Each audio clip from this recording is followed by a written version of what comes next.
They see the smiling photos from the top of the world. They trust me to guide them through breathtaking landscapes and push their limits.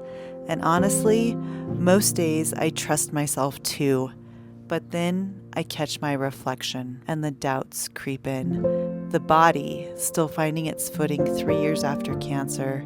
This middle-aged physique that doesn't always feel as strong as it needs to be. This woman who sometimes wonders if I'll ever be able to feel like myself again. But here's the thing about mountains, both the ones we climb and the ones we face within ourselves. They don't care about what size we are or fleeting moments of insecurity. They demand resilience, grit, and a whole lot of heart. And that I've got. So join me. This isn't just about training for the most physically demanding year of my life with back-to-back treks across continents culminating in another climb up Kilimanjaro.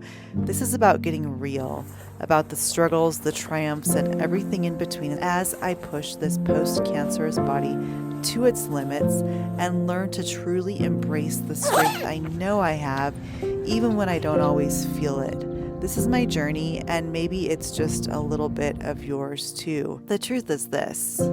I am less than 100 days out from my second Kilimanjaro climb, and I am not prepared physically. And I realize that as someone who leads and guides adventure trips, you would think that I would be able to just hop into a big climb like Kilimanjaro and be able to do it without any problem at all. But now that I know what to expect, I know that I need to get ready, and I just want to bring you along for the ride.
So I'm going to be sharing the next few weeks my training as I'm getting ready to climb Mount Kilimanjaro again. And then a few weeks after Kilimanjaro, I'm headed straight to Patagonia for some trekking in South America. So there's really not much of a break there. And then as I was putting together our adventure calendar for 2026, something incredible happened. I knew that I had the West Highland Way, so 96 miles of rugged hiking through Scotland in June, and then I was going to do Tour de Mont Blanc in August, and then Kilimanjaro again in September. But our first Tour de Mont Blanc trip booked so quickly that the guides instantly asked me if I would like to put together another trip. And I said, yeah, but I'm going to need 3 to 4 days to recover between trips. But they weren't able to make that happen. So next year I have the West Highland Way in June. I get 1 day off and then Tour de Mont Blanc trip 2. So that's over 150 miles of trekking in the Alps in 2 weeks, and then back to Kilimanjaro. As I look at next summer schedule, I'm starting to get a little nervous that I might not be ready. I think that sometimes when people look at our Hike Like a Woman trips, they might be feeling that way too. Like, how am I going to get my body ready for this intense physical challenge? And I just want to share my own personal struggles here with my body after cancer, with my fitness after cancer, with this weight gain that I have had after cancer. And I'm taking you along for the ride, despite what the YouTube algorithms say. There are days, I won't lie, when I have a lot of doubt in myself. There's a little voice that whispers, can you really climb big mountains? You don't look like an athlete. And in those moments, I have to remind myself that it's so much more than that. It is leading others and carrying the responsibility of their safety and their dreams to the summit of a mountain. And sometimes that feels like a huge weight and a huge responsibility, but then I dig deeper and I remember the strength that it took to get through cancer, the resilience my body has already shown. This isn't the same body I had before. It's different, it's adapted, and maybe, just maybe, that makes it even stronger than I was in ways I haven't fully realized yet. So as I'm training for these big adventures, I'm realizing that it's not just about physical preparation.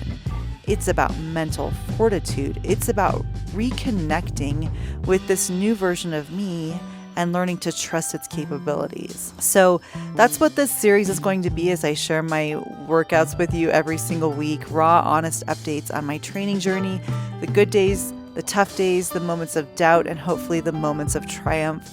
I'll be sharing what I'm doing to prepare both physically and mentally, the exercises that are helping, the struggles I'm facing, and how I'm learning to listen to my body, this incredible, resilient body that has carried me this far. And if you want to have an insider's look at my training journey and the journey that I'm sharing with almost 200 women in our Hike Like a Woman training group, be sure to head to our website, hikelikeawoman.com, to see how you can join us for our virtual training group. And if you've ever felt like an imposter, if you've ever looked in the mirror and not seen the strength that you possess, if you're facing a challenge that feels bigger than you are right now, then this YouTube series is for you, because we're all on our own journeys, facing our own mountains. And maybe by sharing mine, we can find some encouragement and inspiration together.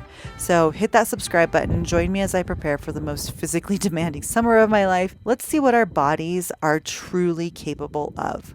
Let's get strong together.